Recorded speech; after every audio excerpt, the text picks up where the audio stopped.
What's going on, everyone? It's that time of the year again.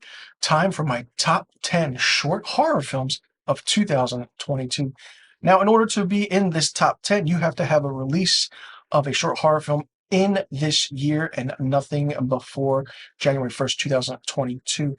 Now, there are a lot of filmmakers that had short horror films this year that I reacted to, and on this list, there are filmmakers who have more than one film, and there is one who have three films on this list. So let's get to my top 10 short horror films of 2022. Number 10 is Adeline's Antiques from Buried Hatchet Productions. Now, this is a kind of three-part short horror series, mini-series, I want to say. It consists of 3 episodes. Episode 1 is Bifocal, which runs about 6 minutes. Episode 2 is Sketched, which runs exactly 5 minutes. And the third one, Burning Threads, which runs close to 9.5 minutes. Now, you put them all together, it runs close to 20 minutes long. Listen, the aspect and the idea of this, of Adeline's Antiques, having an antique shop, but people buy things and it's cursed in a certain way. But not only that, they do give the backstory of Adeline, of why this, antiques were cursed. And each episode, in a way, kind of dives deep into the myth of certain things. Buried Hatchet Productions has grown exponentially with their filmmaking, and the audio technique and the lighting aspect is amazing. Now, the thing about Adeline's Antiques is that you don't really see short horror films like this. Now, each one is categorized as an episode. So it's episode 1, 2, and 3, like I said. But before the episodes, they say season 1. So I'm pretty sure we're going to have more seasons of Adeline's Antiques, because an antique shop has a lot of things in it that you can touch base or a story on, for that matter. This was absolutely amazing. Now, on their YouTube channel, Buried Hatchet Productions has a certain way of doing things.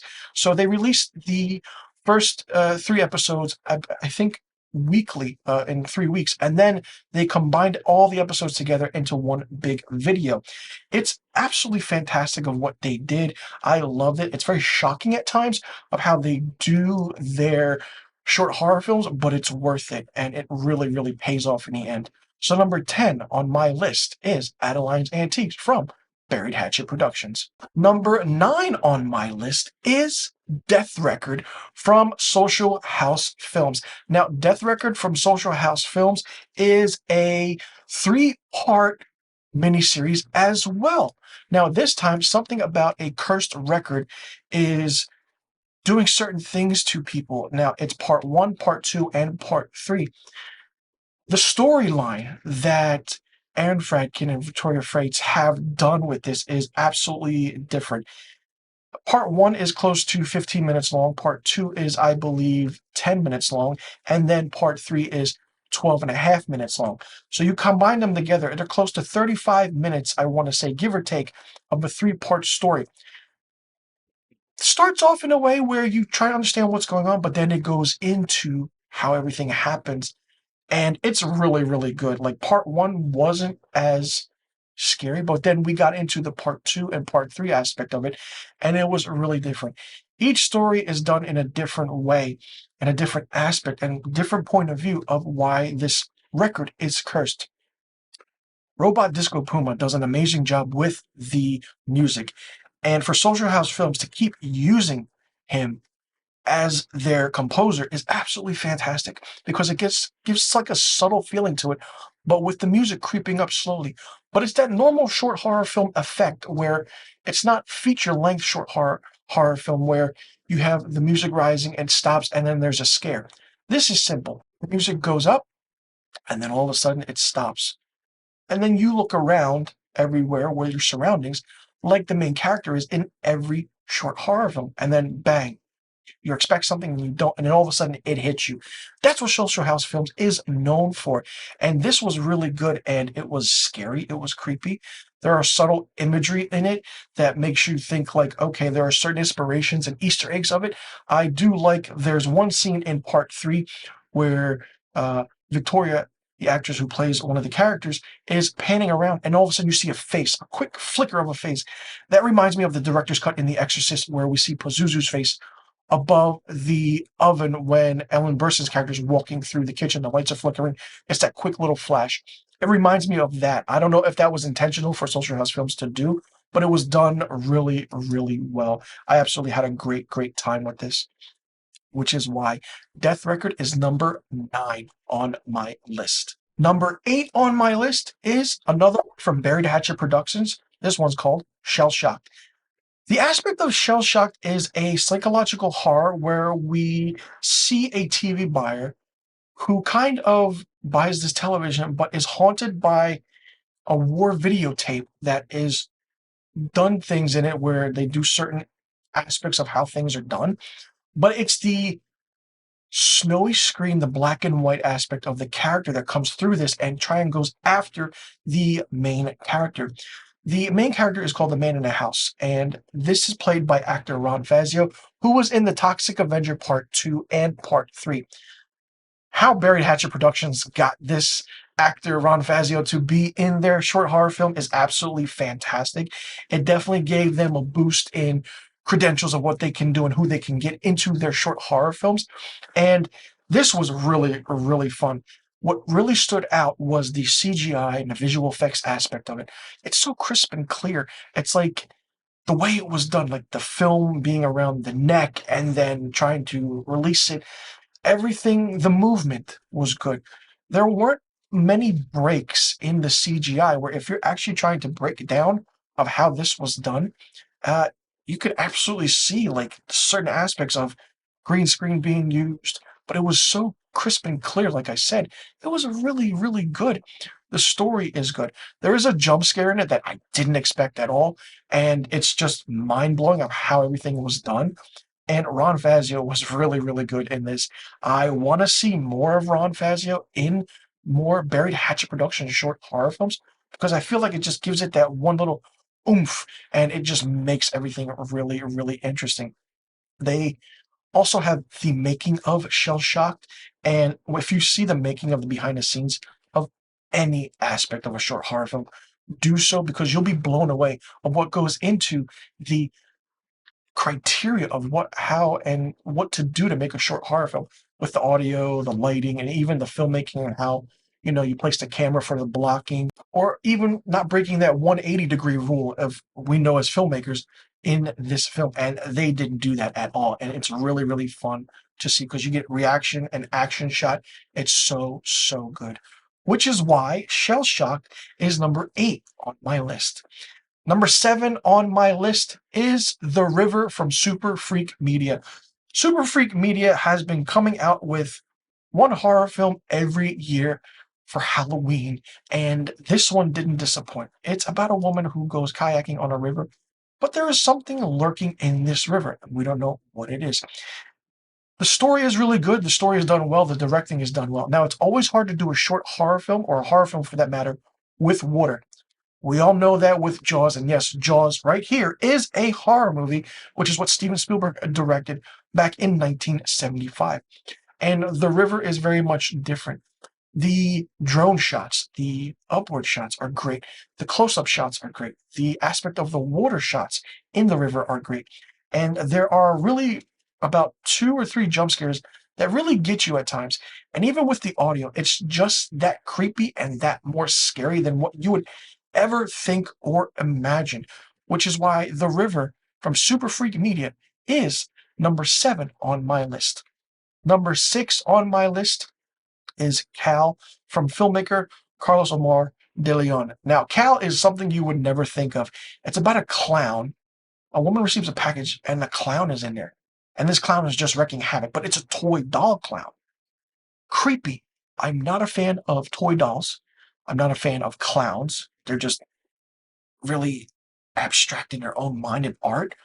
But the way this was done was really good. Like, it had that feeling of the Puppet Master and getting the shots of the clown Cal walking around and then killing someone, the main character. It just made a lot of sense and was really, really fun. And it was something that I didn't expect to watch, but it was so good. If you've never seen this, really take the time and check it out because it's so good. Like the aspect and the eeriness of it is so dark, but the lighting is there, but it makes sense, which is why it's really, really fun to see. The aspect of it is not scary or horror based, but more so psychological. Because if you open up a package, just say for existence, from Amazon, and you see this thing there, what are you going to do? You put it aside, and all of a sudden it starts moving and it starts looking at you at night while it sleeps. That's kind of creepy. So it makes your mind work, which is really, really fun. Which is why Cal is number 6 on my list. Now, number 5 on my list is Host from Post Mortem Films. And Pat Baker, I tell you, is a once in a lifetime filmmaker in a way where the aspect of short horror is there, but it's done in a way where it's psychological. A young couple take a much needed vacation in to a home to distract them from work. Now, the two actors in this are great, but there is a history to this house.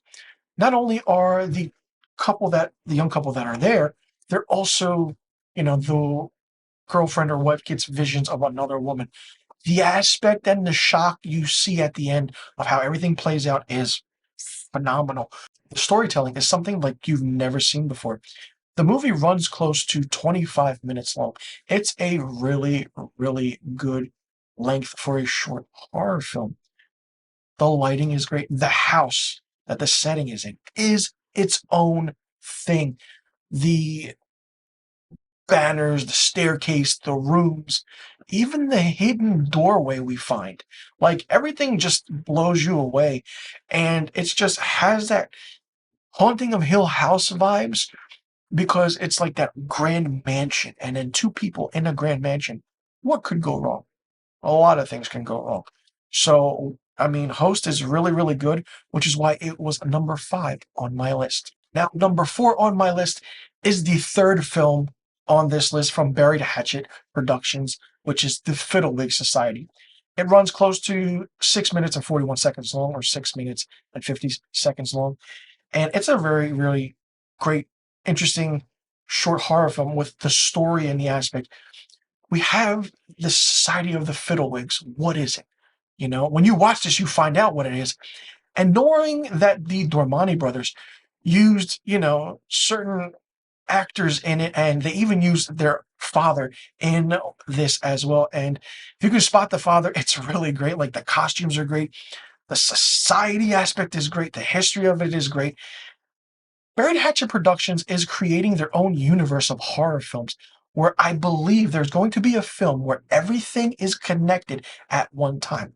Adeline's Antiques is on this list. I'm pretty sure that's connected somehow to the little town that's in the Fiddlewig Society. And the aspect of Shell Shock with the war is that character that is in that one who comes through the TV. How is he connected into it?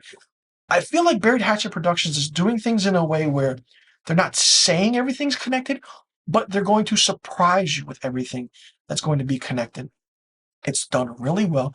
The acting is great. And I do love how they get that old time 1920s, 1930s, Great Depression feeling look of these pictures with how everything is scratched out, but then these things come to life through the pages and then come into the real world.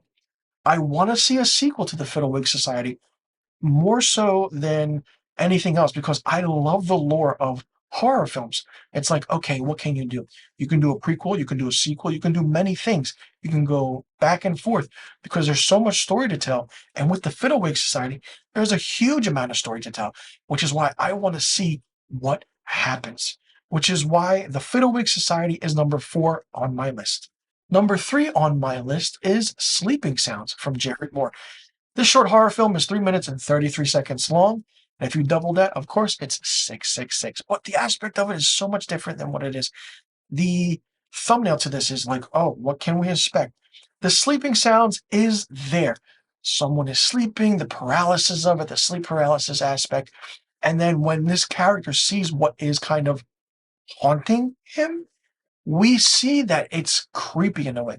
But the final shot just stays with you and it has that Linda Blair Exorcist feel to it, which I absolutely love. And this is more so sound sleeping in a way. And the reason I say sound sleeping is because when you have the aspect of audio playing a big part in a horror film or a short horror film for that matter, it just really like ups the ante a little bit. And then the sound and audio go away. Silence. What can happen next? Bang. Something happens. You just jump out of your chair. And it's absolutely crazy and mind blowing. And Jared Moore is a great, great filmmaker. And the way he's been dishing out horror films in 2022 is really, really fun. And I see a lot of great things coming from Jared Moore in the near future, which is why Sleeping Sounds is number 3 on my list. Number 2 on my list is another short horror film from Social House Films. This one's titled Dr. Death.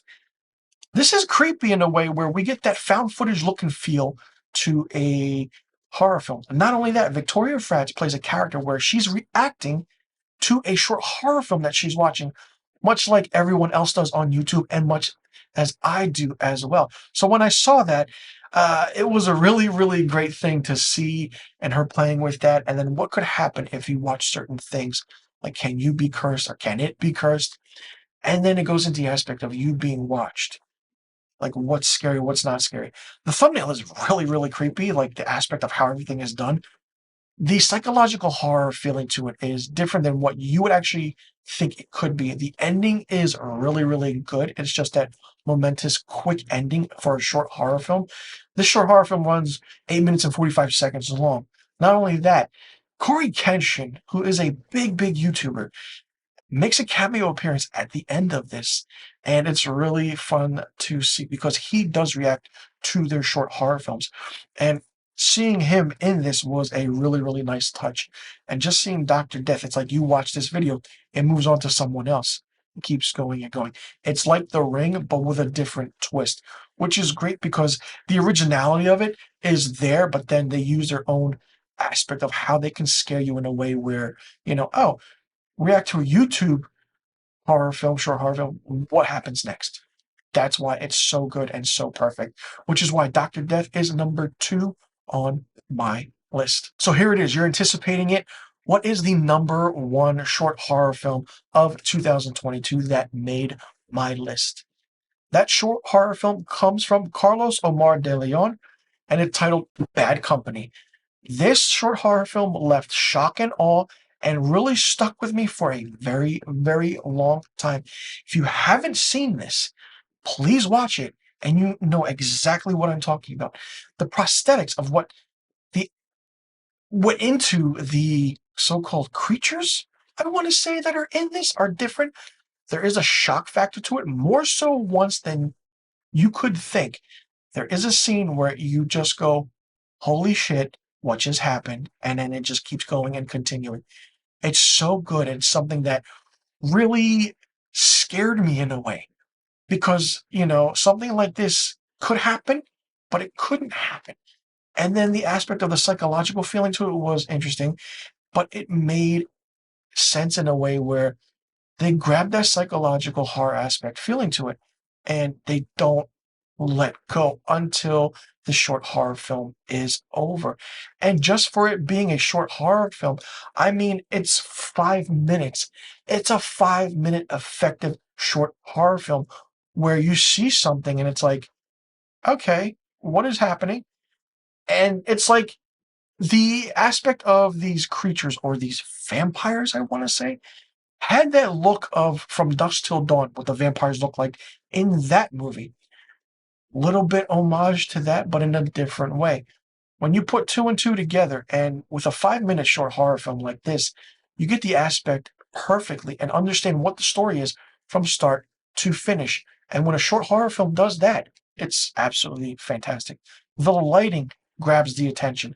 The hue that is in this film with the blue and the green is just absolutely mind blowing and mind bending. And when I react to short horror films, I want to be scared. I want to be shocked. And anything that leaves psychological mess in your mind that stays with you for a few weeks, like, wow, this is that movie, which is why it's number 1 on my list of top short horror films of 2022. So let's recap of my top 10 short horror films of 2022. Number 10, Adeline's Antiques from Buried Hatchet Productions. Number 9, Death Record from Social House Films. Number 8, Shell Shocked from Buried Hatchet Productions. Number 7, The River from Super Freak Media. Number 6, Cal from Carlos Omar de Leon. Number 5 is Host from Postmortem Films. Number 4 is The Fiddlewig Society from Buried Hatchet Productions. Number 3 is Sleeping Sounds from Jared Moore. Number 2 is Dr. Death from Social House Films. And the number 1 short horror film of 2022 is Bad Company by Carlos Omar de Leon. So there you have it, my top 10 list of short horror films for the year of 2022. Absolutely amazing filmmaking from each one of these filmmakers. They also write their own short horror films as well. So like I said, some are a minute long, some are even 40 minutes long. And it's absolutely mind-blowing how everyone has a great year and it just keeps getting better and better. You will see most of these filmmakers in Hollywood in 5 to 10 years' time. And I do want to say that, and I really mean that, because the way they do filmmaking is something that has never been seen before with short horror films, or even horror films for that matter. You want originality? This is what this is. This is originality from content creators who want to get their work out there and get it out, and just for the entertainment of showing people what they can do and what their craft is. This year for short horror films in 2022 was absolutely amazing, and I can't wait to see what the next few years have in store for short horror films, especially for these filmmakers and content creators. So let me know in the comment section below what you thought about my top 10 short horror films of 2022. Did you agree or disagree with my list? Have you seen these movies that are on my list? If not, will you be checking it out now that I have them in my top 10? Which one is your favorite? Which one is your least favorite? And also let me know in the comment section below, what films should I watch that are short horror films? And put me on to new short horror film, filmmakers and content creators, because I'm always looking for the next short horror film to react to. And this is the beginning of short horror films for here to stay, because these filmmakers and content creators really know what they're doing, and it's only going to get better from here. Let me know in the comment section below about all the questions I just asked, and also let me know, how would you rate this top 10, and how would you have this top 10 of your own? Would you change it up, or will you leave it the same? Thank you all for tuning in, and I do want to congratulate each one of these filmmakers and content creators for a fantastic 2022, and I can't wait to see what you do next.